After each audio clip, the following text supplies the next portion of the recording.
I'm the out-of-body atheist, and I found a video titled 11 Questions That Atheists Can't Answer. So I went down to the comments to see what the answers were, and comments were disabled. So my guess is that there were so many answers to these questions that they probably just disabled the comments. So I thought I'd take a crack at it. Since I can't use the comments, we're going to do a video. Hello, you've reached ChristianApologist.com, and I'm S.J. Thomason, and today I'm going to present to you 11 questions that atheists cannot answer. She introduced herself. I'm still the out-of-body atheist. What's question number one?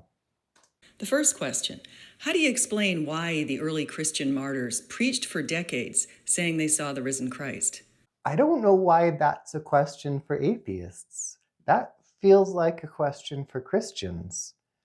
Atheists don't have an opinion about Christian martyrs for the same reason Christians don't have an opinion about Muslim martyrs, and Muslims don't have an opinion about Buddhist martyrs, and Buddhists don't have an opinion about atheist martyrs. We don't believe it. They're not our martyrs. And for all that a martyr's sacrifice may mean something to fellow adherents to a faith, by definition, that sacrifice isn't going to mean the same thing to people who haven't bought the claim that they martyred themselves for. And hopefully, as I illustrated already, just about every religion has martyrs. So the answer to the question number one is that is irrelevant, and it doesn't do anything to demonstrate the veracity of your claim, and it doesn't do anything to erode my position at all. 2. How do you explain the rise of Christianity to between 5 and 6 million by 313 when it was finally legalized from such humble roots? This is another strange question to me. Are we claiming that a religion's popularity has any bearing on the truth of the faith? There have always been faiths growing in the shadows of other faiths, and they tend to do pretty well. How quickly a religion spreads, or how many people believe in a religion, has nothing to do with the truth of that religion. 3. What powered inflation of the universe? I can see how that's a question for atheist astrophysicists. How does Christianity answer the question, what powered the inflation of the universe? You can say God, and that doesn't answer the question, actually. How? How did God power the inflation of the universe? Similarly, I can say the fundamental properties of the universe power the inflation of the universe.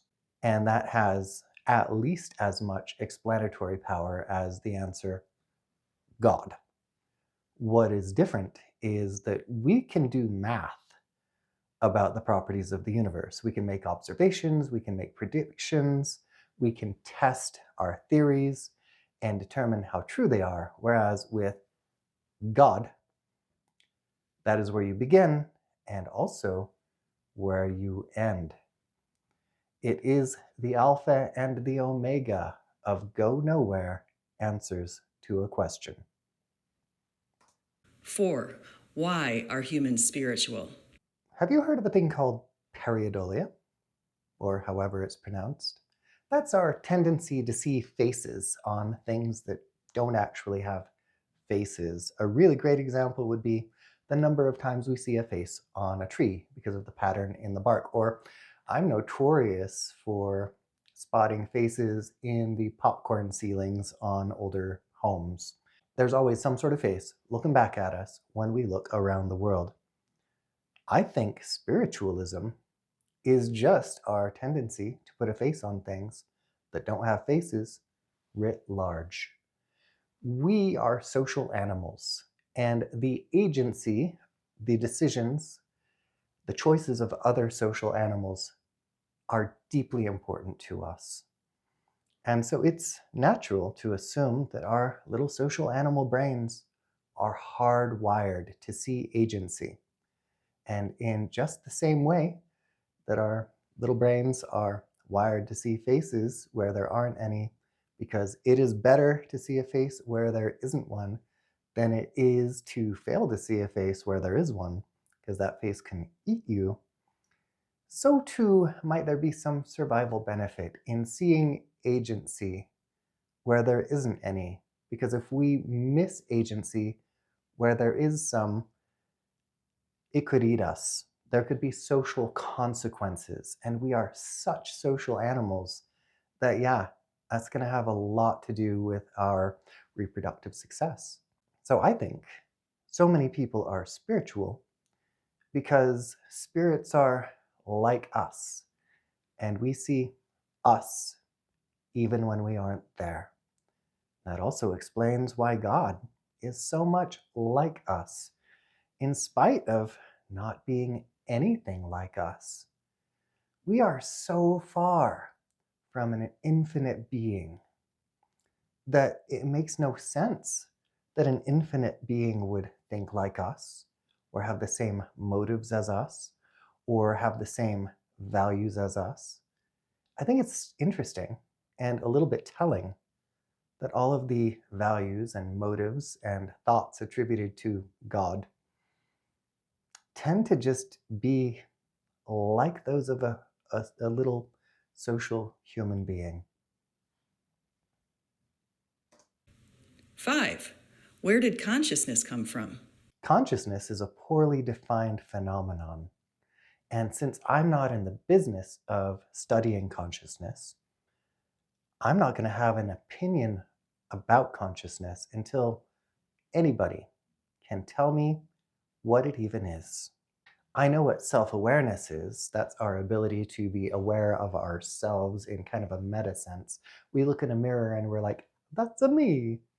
So that makes sense. And I understand that a lot of people see self-awareness as an aspect of consciousness, but consciousness seems to be like this whole big package of smaller things that we do understand that we've decided to group together without stopping to consider, is it appropriate to group all these things together? Or are we just doing that out of convenience because we're container thinking and we like container logic? We haven't justified what we've grouped together to call it consciousness. We haven't demonstrated that there is a thing called consciousness. There are just a bunch of other smaller things that together we call consciousness. I think consciousness is something the brain does, just like movement is something an object in motion does. I don't think consciousness just lies in the brain, though. I think a brain in a body is required to be conscious. Our bodies do play a really big role in our experience of the world. Our minds aren't just something our brain does. Our minds are the products of an embodied brain. They are our hormones. They are whether or not we're hungry. They are whether or not there's a carbon dioxide buildup in the atmosphere around us. They are whether or not we've been anesthetized. We're a whole big complex package, and it's so weird to think that we can't have emergent properties, that it has to be something inexplicable and ineffable that is impinging on us from without. Because, I mean, there's a lot going on here, and I don't just mean here, but also there here. 6. How do you explain what some have called our sixth sense? I understand what she's asking, but I also want to point out that the sixth sense is something that physiologists call proprioception. Proprioception is the body's ability to know where one part of the body is in relation to the rest of the body. This is a test of proprioception. If we consume alcohol, our proprioception is impaired. It's not just coordination. We're actually struggling to keep track of the rest of our body relative to the other parts of our body. That's the real sixth sense. I understand what she's asking about is, why do people have, psychic experiences, and that That is observation bias. We have psychic experiences because we are pattern-seeking animals, and we tend to see patterns when they aren't there. And we also tend to remember our hits and forget our misses. If you kept a journal of every prediction you made, and not just the predictions that came true, you would find a majority of your predictions don't come true. You would probably also find that you were able to dig through that and see a lot of other coincidences you wouldn't have seen if you had not been keeping a journal. And again, it's because we are pattern-seeking animals. It has nothing to do with extra senses. There are at least 20 physiological senses, by the way, so 6 isn't actually impressive. 7. How did the Earth overcome what MIT and Stanford physicists call statistically miraculous odds to have habitable conditions? The odds of Earth having habitable conditions are not statistically miraculous. We can't do statistics after the fact with an incomplete sample set. So the odds that Earth happened the way Earth happened are 1, because Earth happened.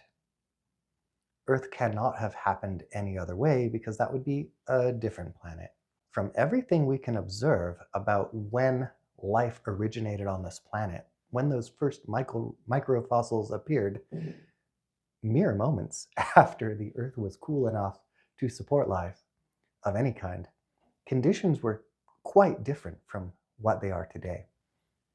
It could be that the way Earth is now would not allow for the development of life. It could be that we as living things have polluted this planet so much and then adapted to that pollution to such an extent that new life can't happen here anymore. I'll tell you, the 20% oxygen that is our atmosphere, that is a result of the first major pollution event on Earth that was caused by living things. Oxygen is a poison. It also just happens to allow for amazing feats of metabolism that we couldn't do in an anoxic environment, which is where we know life originated. The odds that life could evolve on this planet and survive here probably aren't as miraculous as they're framing them. Also, I just want to point out that as prestigious as MIT is, you can still be an MIT graduate and an idiot. Idiots come from everywhere. And not only that, but you can be incredibly smart and also an idiot. Our obsession with megadosing vitamin C is unsupported by any evidence. It is idiotic. It also originated with a very famous scientist whose name evades me. Write it up there, future me. He's not an idiot, but it was a super idiotic idea, despite his amazing contributions to science. 8. Why does humanity cherish humility and honesty over pride and deceit? As a social animal, I'm going to want to hang out with other social animals that actually contribute to the survival of my community. If somebody is prideful and deceitful, are they going to contribute as well to the survival of my community as somebody who is honest and humble, somebody who puts others before themselves and tells the truth? If there's a predator coming my way and deceitful Joe over here wants to get access to my lady friend, deceitful Joe over here is probably just going to let that predator eat me, whereas honest Joe, even if he wants access to my lady friend, I wouldn't mind if I perished.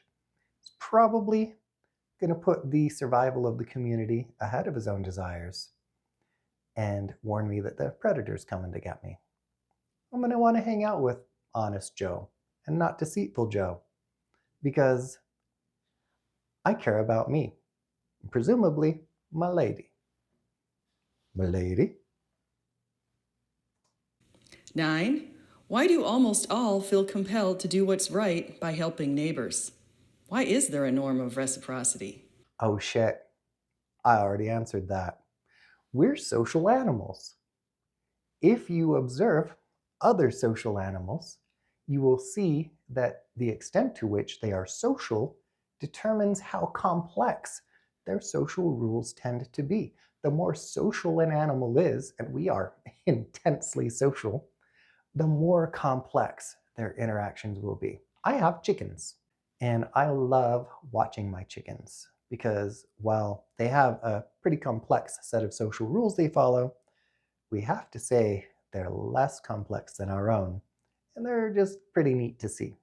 Chickens are social, but they're not as social as us. They're not social in the same way we are, but they are a really great model for how hierarchies develop in a social system and how interdependencies and trust develop in a social system, and how a chicken who's kind of an asshole is going to be excluded more by the other chickens.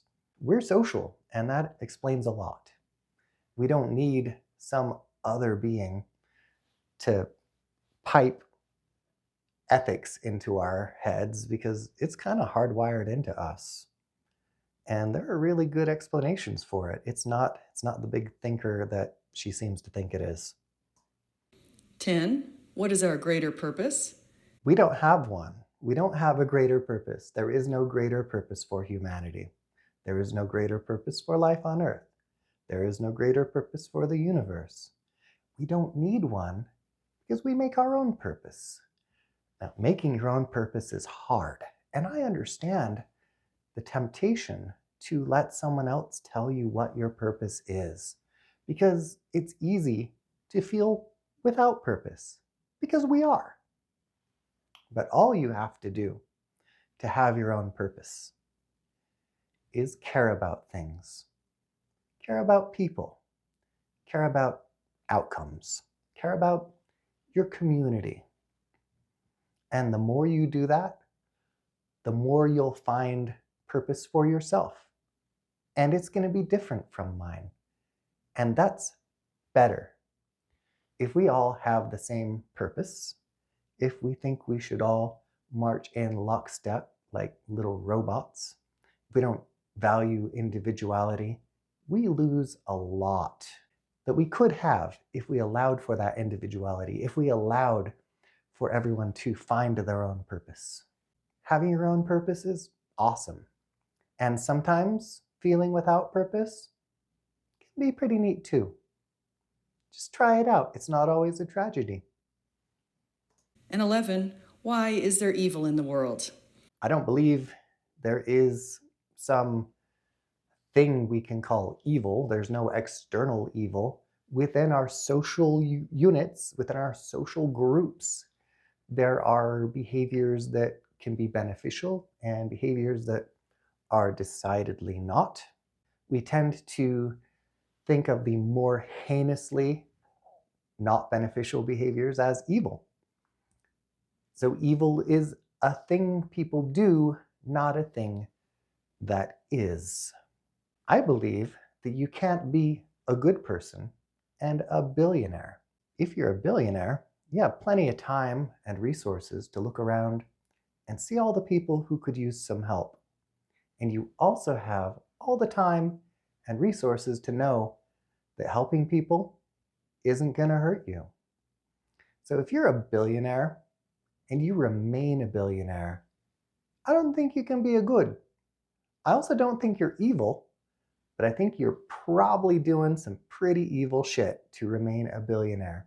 I don't think it's great for a person to see millions of people who are struggling and say, that reminds me, I need to enrich myself some more. I don't have enough. I think that's kind of evil. But I don't think there's some evil force. I think that's just a sick bastard making evil choices. Thank you very much. This is ChristianApologist.com. Goodbye. Goodbye. I understand why they muted their comments. Those were some really shitty questions. Did you notice that Not one of them really had anything to do with atheism, and not one of them really made a strong case for Christianity. I kind of noticed that. That is the peril of an evidence-free worldview. If you stick to believing what there's evidence for, two things will happen. You will be an atheist, and you won't be a hypocrite. About that, atheists are just as hypocritical as everyone else. We still are human, and we don't get any smarter when we become atheists. We just believe one fewer stupid thing. I've been the out-of-body atheist. Come at me in the comments. We can have a nice fight. See you later.